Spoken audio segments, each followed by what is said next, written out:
A story in the Bible that I feel like is most talked about is definitely Job's story and what had happened in the book of Job. In the book of Job, we see that Job loses everything and then God blesses him with everything back times 10. And during this story, I feel like a lot of people focus on the physical stuff that Job had lost and also the physical stuff that Job had gained, and they leave out the huge importance and the huge teachings of humility when it comes to the book of Job. Earlier this year, my life was definitely very similar to the book of Job, not in the sense that I lost everything, but I definitely lost enough to the point where I was kind of losing my mind. Like, I lost my car, there was death in the family, I didn't really know how I was going to navigate through adulthood while grieving a lot of stuff, a lot of places, a lot of people as well. For a little while, I was talking to you guys about trusting God, and God definitely put me in a season where my faith and my trust in Him was very much tested. But one thing about God, He will never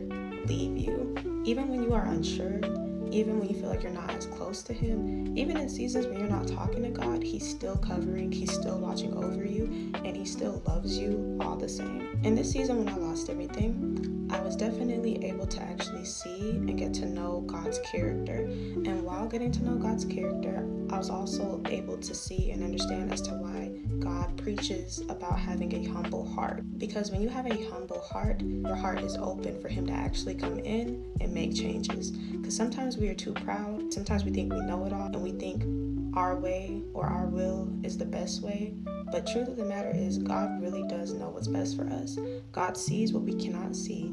He hears what we cannot hear. And He will guide us to places that He's called to us to be in, but we have to be open enough to let Him. Or in better words, we need to be humble enough to actually accept the love and the leadership that God has. When you are humble enough to accept the love and the guidance that God has for you, only then will you be able to see not only your life transform, but also your character, also your mind, also your circle. When I tell you everything had changed for the worse before it changed for the better, it definitely did. Like the car that I lost, I'm now in a better car. The home that I was afraid about being able to afford, I'm now in a better home and I can afford it. Financially, everything is good and everything is set. When it comes down to who's in my circle and who I have, I'm blessed to be around people who accept me for me. And this is more than what it was that I was actually praying for.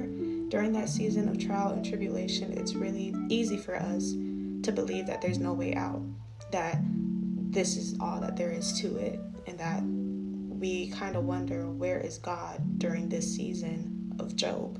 But God is always there. God is always there. He's always guiding. He's making a path when we cannot see it. And most importantly, He will never leave. It doesn't matter how broken, how damaged, how much pain you are in, there's nothing God cannot do. And it's only when everything ends before anything will be able to start.